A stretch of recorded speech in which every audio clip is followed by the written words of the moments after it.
Ladies and gentlemen, welcome to an inquisitive episode of The Gold Standard with Alan Mosley. And here's your host, Alan Mosley.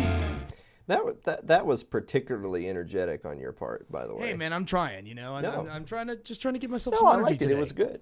Guys, welcome back for another episode of The Gold Standard. I am your host, Alan Mosley. We are coming to you from beautiful Osborne Studio and Sound in Columbia, Tennessee. I'm joined, as always, by the greatest producer of a podcast in, we'll say, the Western Hemisphere. But we're in the East. No, we're in the West. Oh, that's right. We're in the Eastern part of the Holy United moly. States. I'm a blind. Will you cut me some slack already? We're coming to you from Russia. We're Russian bots. Yeah, Ruskis. Yeah. Yeah. Don't spare Well, why the people. Spare the people your. Okay, fine. Okay, yeah. British accent, I guess.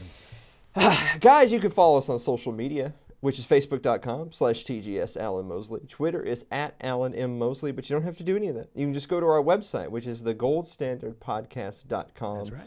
Also, consider supporting the show by becoming a member of our Patreon, which is patreon.com/TGS Alan Mosley. Yeah. And as always, at the beginning of the show, we'd like to highlight a few of our friends. We're going to start off with the other 3%, which you can find on Facebook, which is @the other3%. I was looking for something, just by the way, sorry, Pat. I was looking for something to, like a funny thing to highlight. But the thing that was at the top of their page was, on this date in 1992, U.S. Marshal Larry Cooper shot 14-year-old Samuel Weaver in the back and killed him. The next day, FBI sniper Lon Horiuchi shot and wounded Samuel's father, Randy, also in the back, then shot Samuel's mother, Vicky, in the head and killed her while she was holding her 10-month-old baby. #Remember Ruby Ridge. That's not like I was hoping. hoping. It just went all dark all Yeah, of a sudden. I know. All the Like, joy just left us. Like, I felt like it was worthwhile to mention that because that's not what today's episode is about, but it is the anniversary of Ruby Ridge. But for the love of God. Yeah.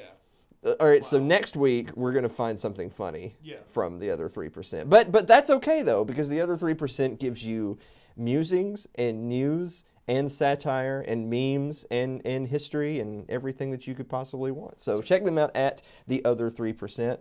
Also, our friends Nick and Matt over at The Status Quo, you can find them at thestatusquo.net. Their most recent article here is about the real story of the Philly shootout.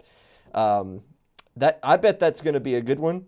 Also, by the way, I had read somewhere it was funny that it may have been Nick and Matt that wrote this, that the only reason that's a story is because this is an instance where instead of it being a random unarmed black man that was gunned down by police, this was actually one that returned fire, and all of a sudden it's a big drama.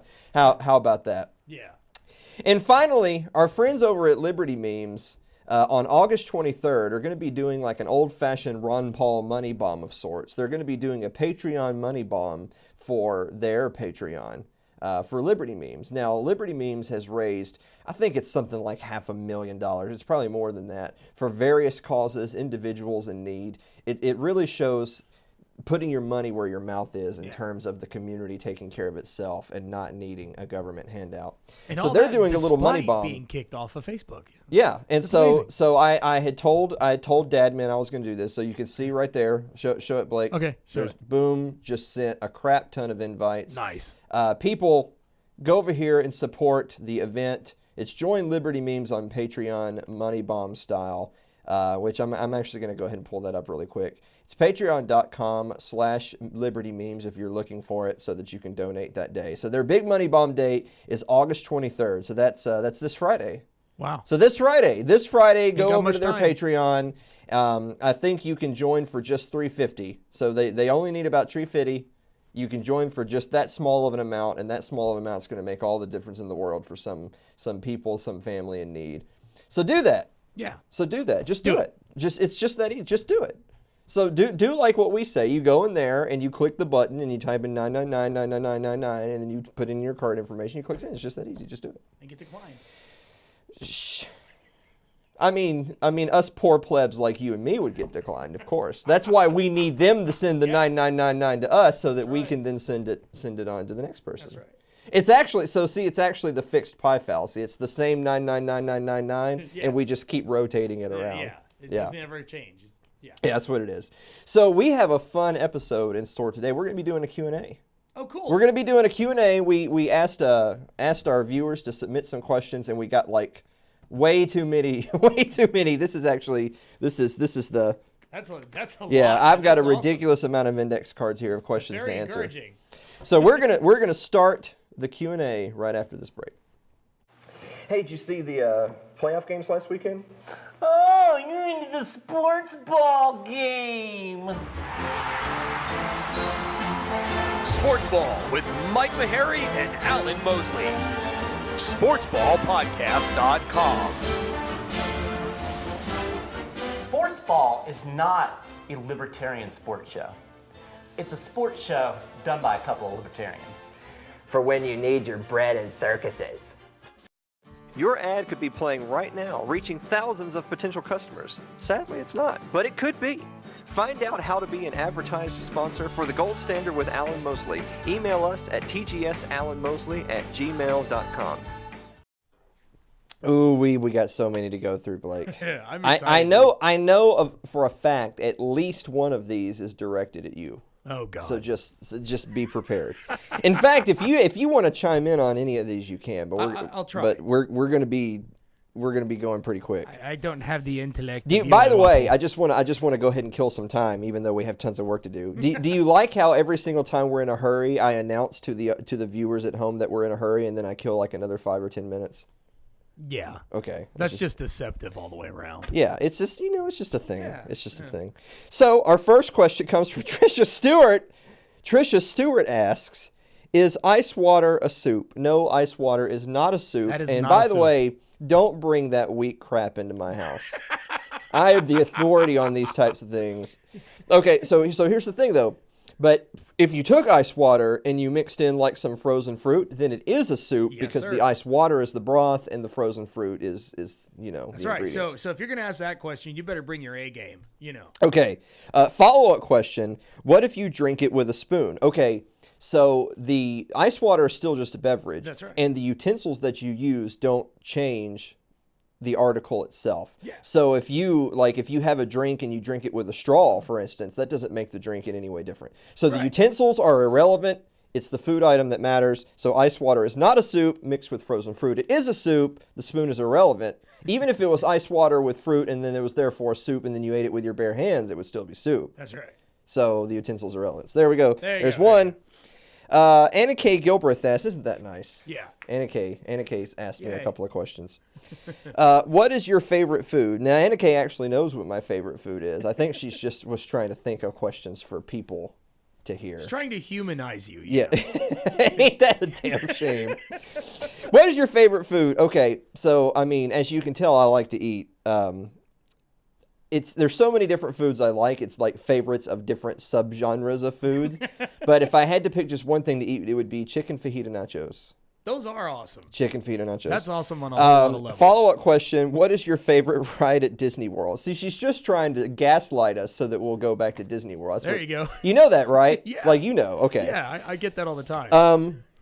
So I would say that the best overall ride is the Rock and Roller Coaster, but I do like the Tower of Terror. So okay, so you happen to be a Disney Hollywood Studios fan.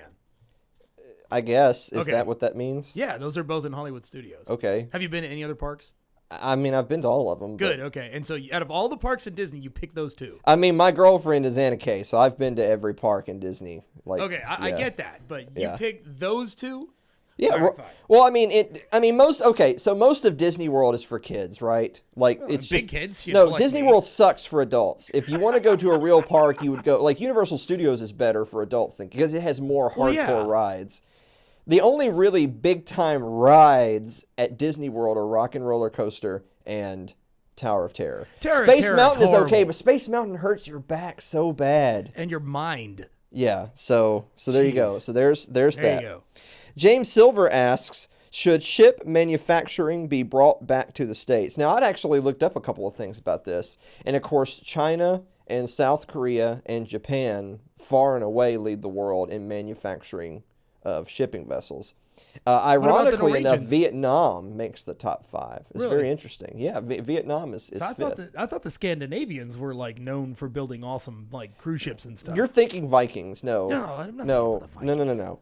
So no, they used to be, not anymore, not since okay. the Reformation. So anyway, the short answer is should be brought back to the states. No, nothing. So this is comparative advantage, right? This is an economic thing where if other countries are going to specialize in building shipping vessels and they can do it at a lower cost and it's cheaper for us to just use or buy the vessels than to produce them, then that's what we should do, because we're going to have comparative advantage of the things that we can produce in the States better or more cheaply, efficiently than they can. like chicken fajita tacos. And so, I mean, that's what the global economy is all about. So no, you shouldn't actually incur a greater cost in order to just manage to build a couple of thousand jobs here in the States for some people to build ships. This is Trump nonsense worked all over. That if you're gonna have a tariff, which is just a tax on your own people, or if you're gonna have some outrageous subsidy to some group in the States so that they can, if you're gonna have GE build air conditioners and the government's gonna subsidize GE to have 1,000 people build air conditioners, but the cost of that means that like per job you're spending like $250,000, then it wasn't worth it. No. You could have there was a better allocation of those resources. So if ship manufacturing makes economic sense, then there's no bringing it back to it. There will be someone here that will invest in the capital goods and they'll do it. If it doesn't make sense, they won't. So there you go. Suzanne Sherman, our friend Suzanne Sherman of the Wasatch Report over on Cerberus Radio Network, which will soon be featuring the gold standard, by the way. So that's why we've cleaned up our language for people at home that are wondering. Alan doesn't drop as many F-bombs as he used to. It's because we're trying to be a more wholesome, wider accepted show, G-Diet. So watch your language. Suzanne Sherman asks, in the case of murder, is restitution enough? Who decides? If it is being determined by the victim's family, how do you separate emotion? What about the most horrific offenders? Okay, so she's touching at something we've talked about before, which is I don't really believe in punishment. Like the justice system in our country is really the punishment system, rather than making victims whole. Now, of course, obviously, we believe that there's no victim, no crime. So if it's a victimless crime, such as an individual consuming a product, say marijuana, then there shouldn't be any punishment or restitution at all. There's no victim. That's not a crime. But she's talking about serious crimes like murder. Rape, murder, something like that. So she's specifically interested in murder. And that's a particularly tough one because if I steal $1,000 from you and the restitution is I have to pay back the $1,000, say plus 10% for your trouble, then it's a very clear, A to B. Right. Whereas if you kill someone, you can't bring that person back to life. So what is restitution? Indentured servitude.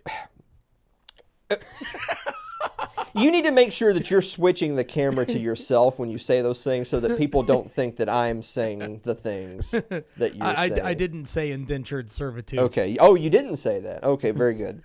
So what I would say is that obviously this is a complex question. I think my short answer in this little lightning Q&A that we're doing is restitution enough? I'm going to say restitution. Well, first of all, what's enough? Restitution is enough. So obviously you can never bring back the person. However, it still doesn't change the fact that locking that person in a cage forever, which means they can't do anything productive, which means that the family theoretically doesn't get anything other than the knowledge that the accused is in jail. That's all they get, is that form of justice. That's not any type of restitution at all. That's still zero in my opinion. So I'm still not about that. So in this case, obviously, whatever the restitution is would have to be very high. Now, I'm not all about creating a whole bureaucracy whose job it is to oversee indentured servitude, as someone else suggested. But I would say that obviously the price would be very high. Maybe they would be. It's one of those things that reminds me of Milton Friedman, because some people were arguing with him. They were saying, how can you be so heartless? That he was talking about recalls. He's talking about, Ford being fined or prosecuted over like Pintos or faulty tires, because Ford has had a couple of those examples over the decades. And he would say that, well, you have to come up with a a financial cost, and that's the restitution from Ford to the family of someone who died in a car crash as a result of their faulty Pintos. And people were railing at him, and they were saying, well, how can you be so high? How can you assign a dollar amount to a person's life? And he said, well, I mean, what's the alternative, right? Like, it's not a matter of being heartless. It's a matter of everyone has a price. And I don't mean that to say that human life can so easily be defined. But it's true, it really is. Because if I were to say to you that every human life was $1 trillion, you would balk at that. You would. You would say that that's not true because, let's say, for instance, some scaffolding falls down off of a city, off of a city building, and it crushes a few people. Well, obviously the city is not going to be on the dole for $3 trillion to those 3 different families because the city has no money, right? That would only be taxpayers. And taxpayers can't be on the dole for $3 trillion of some random people in an accident. So let's just call a spade a spade. Yes, there is going to be a dollar amount. That would have to be negotiated. Is that dark? Yes, it is. But it's still true. And so I would be in favor of the murderer, if found guilty beyond a reasonable doubt, of being on some type of restitution to that family, and it may very well be for the entire length of his life to be paying on it. But again, that's still a better alternative, as dark and she said for the most horrific offenders. So I would include like rape, any type of violence in that. It's as dismissive as that may sound to some people. To me, that is still a better alternative than just locking them in a cage. And if they were going to be removed from society or exiled or banished, they would still have to somehow be held accountable for recompense to the family, right? Like you can't just say get out of town, because then they're basically getting away with it. They just go to another town. So I'm sure Suzanne's going to be have a lot more to say about that. We'll talk about it later. Nick and Matt from the Status Quo. So our friends from the Status Quo that we talked about in the very beginning of the show. Question 1. What 2 normal things become really weird if done back to back? Do you have an answer, Blake? What 2 normal things become weird if you do them back to back? Well, my first thought had something to do with dishes, but I can't think of anything weird that goes back. Dishes and bathing.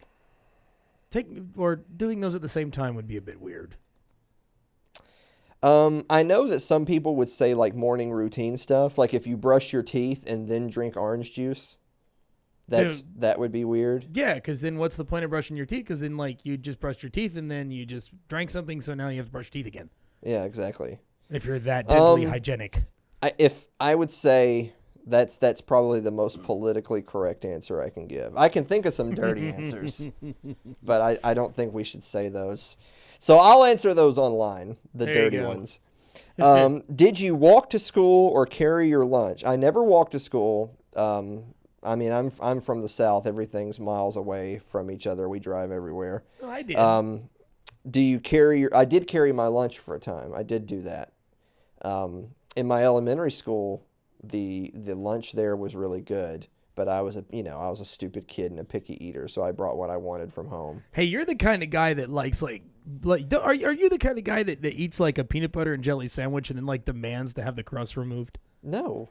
Good. What's wrong with you? I don't know. You just kind of strike me as the kind of dude now, that would like a stripped down I will sandwich. say this though, when I was a kid and I brought my lunch, I would bring chips or candy and I'd have a Mountain Dew or something poured into my little canister. Wow. They don't let you do that anymore because No. now you got to be all approved. Go to heck. They don't let you bring sugar into school now. Last question: 9mm or 45 ACP? 9. All right. Really? Yes. It's cheaper. It has higher velocity. So anyway, Blake Osborne asks. Oh God. I don't know who that is. What is the worst reason to call 911? The worst reason to call 911 is because you smell one of your neighbors has weed. That is the worst reason to call 911. If you call 911 on someone because you think you smell or see drugs, you're basically hoping that person gets executed by the police. So screw you. You know what? Never call the cops. No. In fact, an episode of this show not 2 weeks ago, the title of it was Never Call the Cops. So this is a dumb question. How dare you? How dare you? Hey. How dare you? Look, man, I got into a deep discussion with my kids about that the other day. How dare you? So Fine. the serious answer is if Don't call the you cops. smell weed, don't call the cops. A more joking answer would be, what was that one lady where she thought some people were grilling out at the park without a permit or something, so she called the cops? Like, oh, Jesus. Anyway. Well, I was thinking about more like, if you're drunk and you call 911 asking for directions, and it's not very smart. Well, yeah, but they'll just come kill your dog. So. Yeah, that's true. That's true. Stephen Rose, all our friend Stephen Rose from the Anarcho-Christian podcast. Stephen Rose asks, do you think there will be a federal/national red flag law? Eventually, yes. Absolutely. I don't think it'll be soon, and it won't necessarily be right now with the current hubbub, but the state only ever always marches towards deteriorating, you're right. So eventually, yes. And, dude, it's going to be really, really, really, really complicated. And everybody's going to bend over and take it, too. There's no great awakening coming. Number 2, what is the worst band/musician that you love? Now, my immediate answer is that there's no such thing as a worst, because I have the greatest taste in music, and so all the music I like is great. My real answer is Weezer. Wow.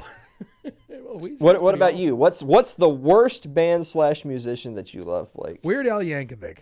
Okay. That guy's awesome. I don't care who you are. It's awesome, but you acknowledge that he's the worst. As far as musicianship, though, the dude knows he's terrible, but that's what makes him Oh, great.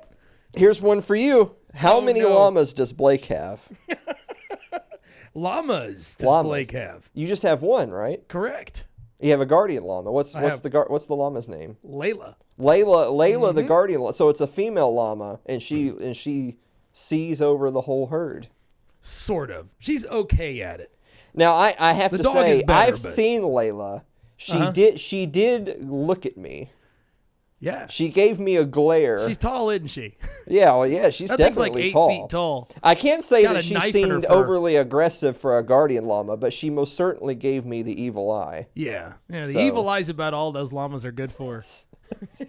So, okay, well, there you go. Only one llama. But 8 alpacas. I think people get alpacas and llamas confused, so. Yeah. Well, it's just because the alpacas have emo hair, right? Definitely. There you go. Okay. They're rocking it. Wes Fraley, our friend Wes Fraley asks, if you had to have one of the current Democrat candidates as president for the next 8 years, who would it be and why? Tulsi Gabbard, because there's no reason that because a candidate says something anti-war that they actually would be. But hell, she's the only one even talking about it. So Tulsi Gabbard. Stephen Rose again. Yeah. Stephen Rose asked us like 9 questions. Stephen Rose asks, will there be another Ron Paul? So first of all, there'll never be another Ron Paul. If so, in literal terms, there literally won't be another Ron Paul. If you mean figuratively in the sense of a standard bearer who's working within the system and raises awareness and all that, maybe, but it's debatable whether or not that's really a good thing. I'm afraid that you have someone like a Ron Paul and a bunch of people come around, but those people aren't genuine. Like, they don't understand the principles. They're just anti-establishment. They'll be Bernie people tomorrow. So that's actually a complicated question. So I'm gonna say a soft no. Is Pluto a planet? Yes, it is a planet because the public education system told me so when I was there. So it's a planet. Wait, are you sure? So, number 3, why do we drive on parkways and park on driveways? Who's we? What's the most radical conspiracy theory that you think could be true? So I would say one or the other, either just false flags as a whole, like stuff in Syria or any false flag you can think of. Just in general, do I think that the government is capable of perpetrating their own ills in order to, create the justification for action? Yes, they're totally capable of doing that. Secondary is the JFK assassination. I'm not saying that I necessarily have a particular answer. I'm just saying that there's more to the story, and we're never going to know it because they're not in the game of telling us what's going on. So, all right, this is a long one. So, Celeste Annis asks, how do you personally balance agorism with going to battle over licenses/permits? I live in New York State. They don't want me to be able to protect myself, drive a car, sell pies, etc. to a voluntary party without their permission. Fundamentally, I don't need it, and they have no permission to give in the first place, but I'd be in a heap of trouble if I were caught doing any of those things unlicensed. A heap of trouble, by the way. I don't know, how much is a heap of trouble compared a lot. to... So more than you can move in a one trip. How much trouble was Jeffrey Epstein in? Was that a heap or was that a different category? That was a heap. Okay. So that's a lot of that trouble. Was actually about, that was about 26.5 heaps. Okay.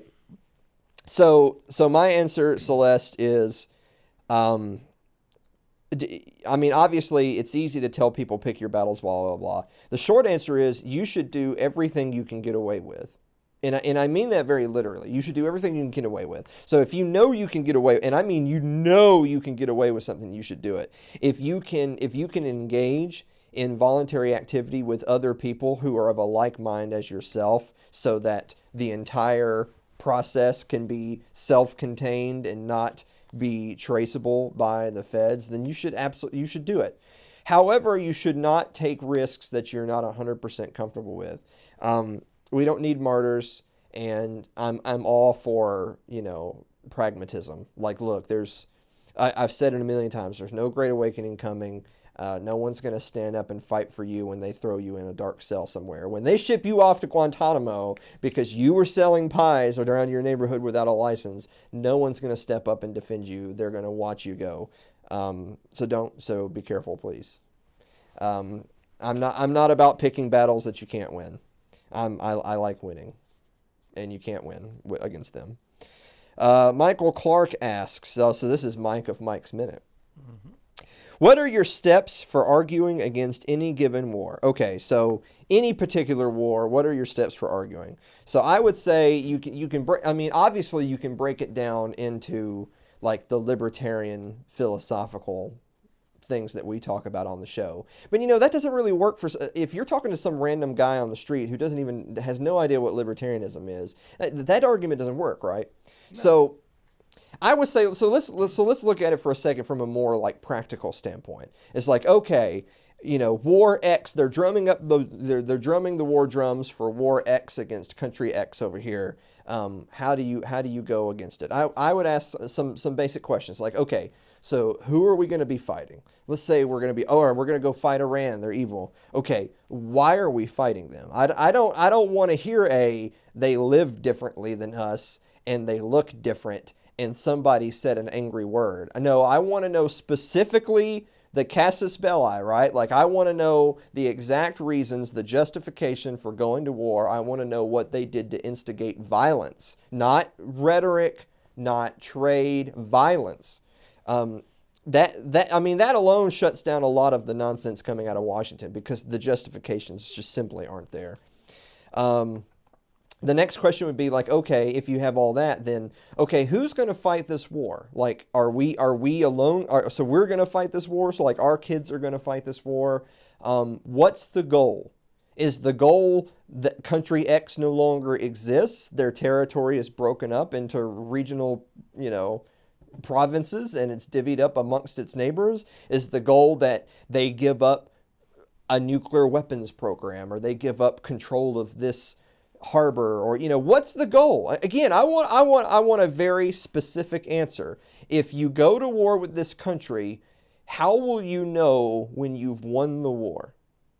That's a question I don't think we have an answer for any of the engagements we're in right now. There's no answer. It's just it's war until you feel safe. You got to draw a line in the sand and say when you finally cross that line, that's it. Yeah. And then finally, because that right there is going to bring up a lot of confusing questions for people. And then another question I would ask is that if we don't go to war, what's going to happen? Because I'm willing to bet that, well, if let's say Joe Bob over here runs his dictatorship, and he's been running his dictatorship for 30 years, and we haven't gone to war with him for any of those 30 years, and here we are living normal, happy lives. Why do we have to go to war with Joe Bob's dictatorship today? If we don't go to war with Joe Bob's dictatorship, what's going to happen? If the worst answer is Joe Bob continues to be a dictator, well, it's none of our business. Right. And I mean, if it has no effect on our immediate lives, then it's not. There's a lot of injustice in this world. We can't go to war with everybody. And then, of course, the final question would be the cost. Not just what you think the cost is. I think a more important question is what are you willing the cost to be? I think that's an interesting question. How much are you willing the cost to be in order to still go to war? Are you willing to spend $1 billion, $50 billion, $100 billion, $500 billion, $1 trillion, $2 trillion, $3 trillion? We're like $22 trillion in debt as a nation.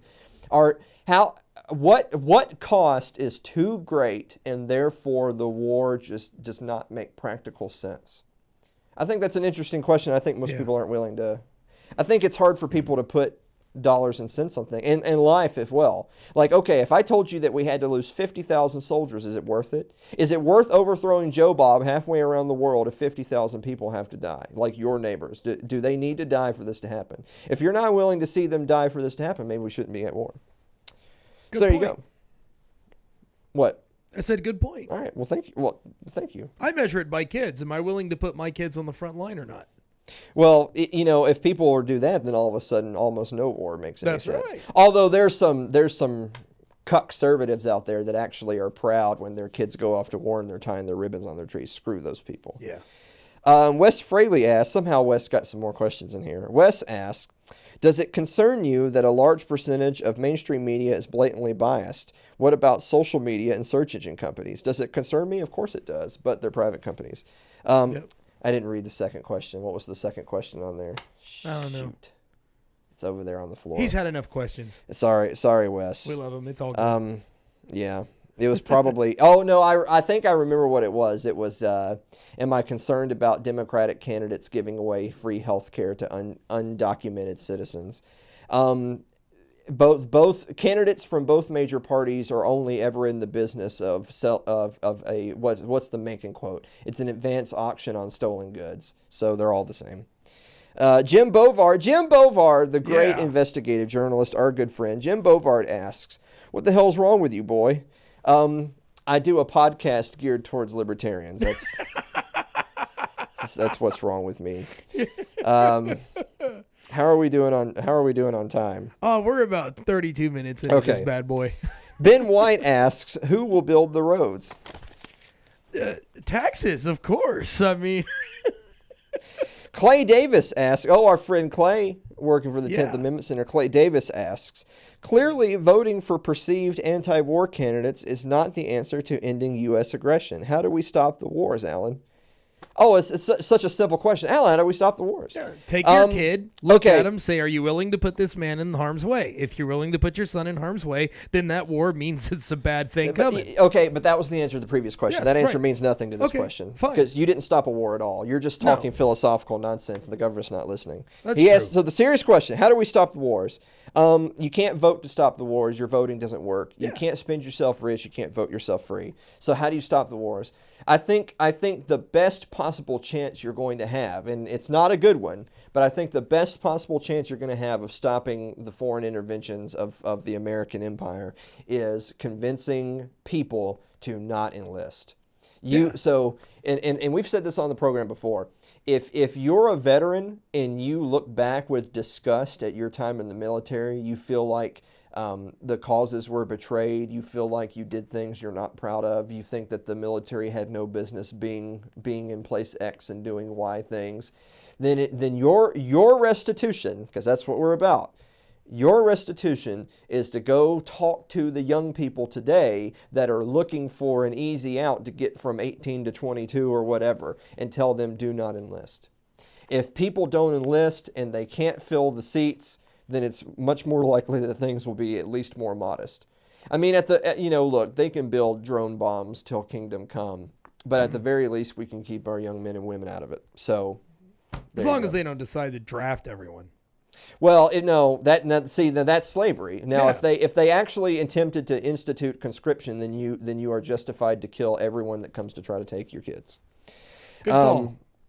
Number 2, are we headed towards secession? Is it viable? Why or why not? No, we're not heading towards secession, because if you get out of the echo chamber of the 17 libertarians on Earth, as I like to say, no one wants to secede. Dude, if you wanted to break away, it would be your neighbors that would shoot you in the back. They wouldn't even have to stop you. Is it viable? It probably is viable, but it's a moot point because the state is not, they're not about giving up power. They're about taking all the liberties they can. They're not about giving them back. And so that would be the why or why not.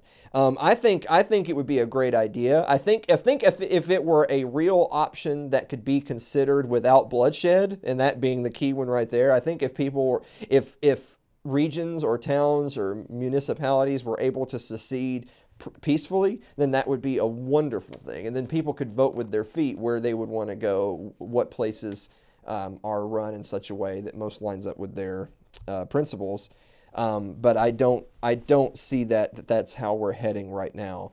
It would take an enormous shift in public opinion away from the nanny state to like I said, I'm way more concerned that it would be your own neighbors who would prevent you from doing something like that because they are so tied up in this whole nationalistic nonsense. So MH asks, should we have a gold standard? Who's we? Yeah. Mike Meharry asks, if you could wave, by the way, MH, so this show is the Gold Standard with Alan Mosley. We've never talked about the Gold Standard on the Gold Standard and Alan Mosley, and we never will. That's right. Mike Meharry asks, our good friend Mike Meharry, co-host of Sports Ball, host of Godarchy with Mike Meharry, and National Communications 10th Amendment Center. I should have had people that I knew like record their questions and say them. That would have been cool. That would have been cool. That Sounds sounds like a lot of work, though. Next time we do this, I tell you what, guys, way. we can do work like that and make the show cooler. If you subscribe to us at our Patreon, go ahead and go ahead and pull it up on the screen.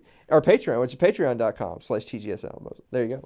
So anyway, Mike Meharry asked, if you could wave a wand and completely privatized one predominantly government function, what would it be? Education. Yeah. So I actually talked to a few people about this one. A few people gave some different answers. I think they're all great answers. I think if you could wave a wand and privatize anything, it'd be great. My pick far and away is education. I think this is the point I would make.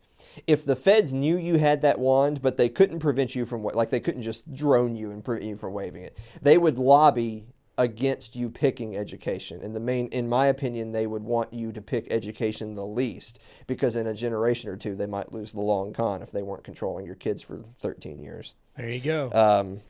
So education. There you go. We're gonna do one more, and then we're gonna take a quick break because we got a lightning round.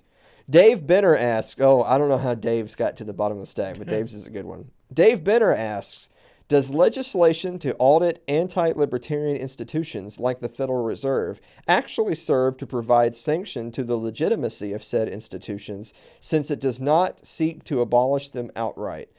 I'm going to give an answer that Dave probably won't find sufficient, but it's the answer I'm going to give.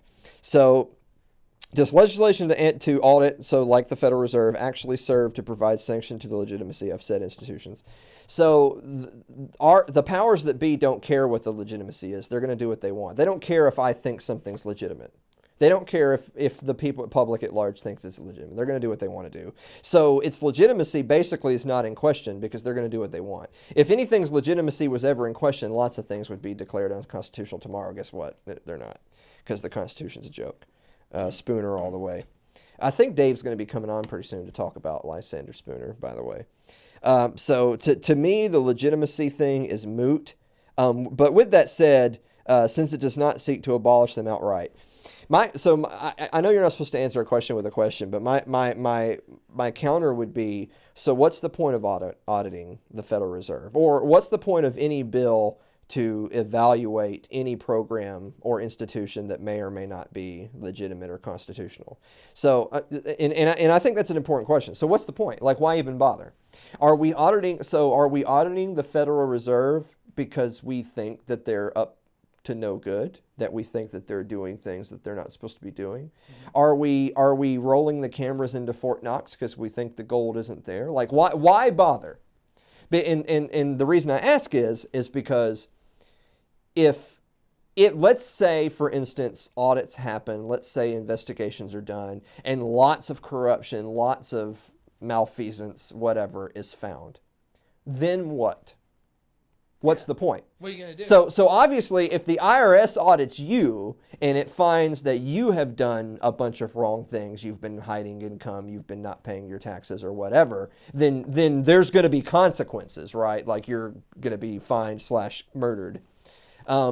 What will the consequences of these bills be? And so obviously I don't have that in front of me, but I think that's an interesting part of the legislation. It's not good enough to pass a bill that says, oh, we're going to perform an audit. There needs to be consequences in the bill that if we perform the audit and we find X, Y, and Z discrepancies, then there has to be consequences up to and including abolishing that institution.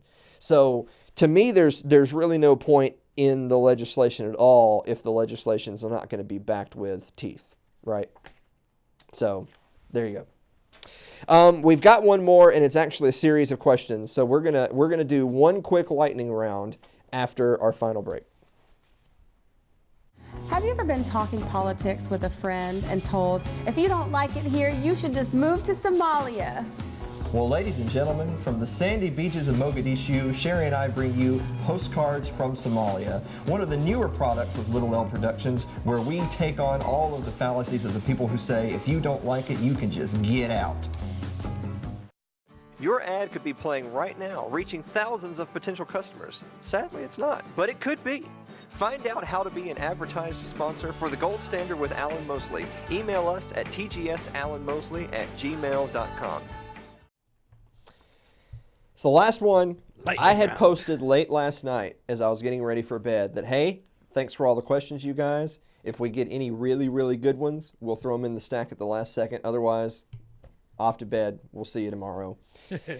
I get like 8 million questions from Mary Lynn Wilimowski, who is part of the team along with David of the Wilimowskis of Liberty Late Night. So make sure to check out Liberty Late Night. They do that Friday nights, I think at 8 Central. It might be 7. I'm not sure.